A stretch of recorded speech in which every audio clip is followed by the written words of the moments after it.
Selma from Washington.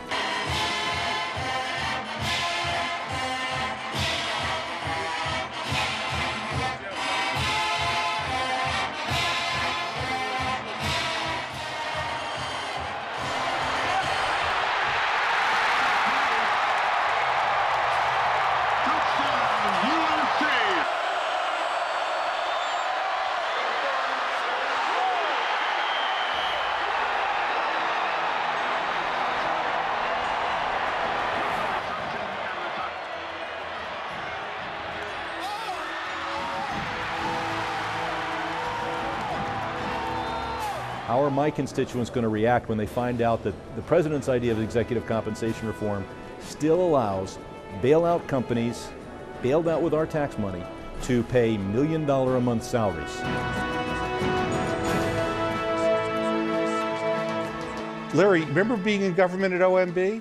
If you actually are dangling on the precipice, would you ever want to go through the normal government contracting procedure to get the guy who's going to rescue you?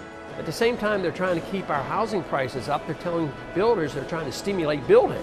Well, we might have 1 million extra houses that we don't need. So that's the worst thing to do. You want the market to correct these things. So regulation by government and central economic plan by the Federal Reserve System is not capitalism. So we're not seeing the failure of capitalism. We're seeing the failure of economic planning, which is leading to socialism.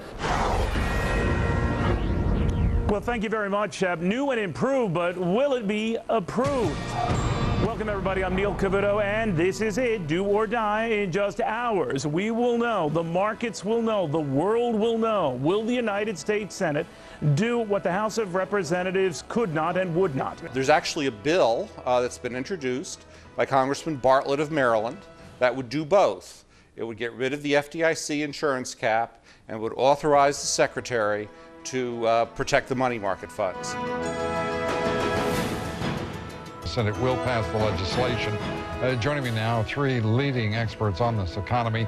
In Clifton, Virginia, Lawrence Lindsay, former director of the National Economic Council, also serving as White House economic advisor to President Bush. In Chicago, Professor Lawrence Officer. He's professor of economics at the University of Illinois at Chicago.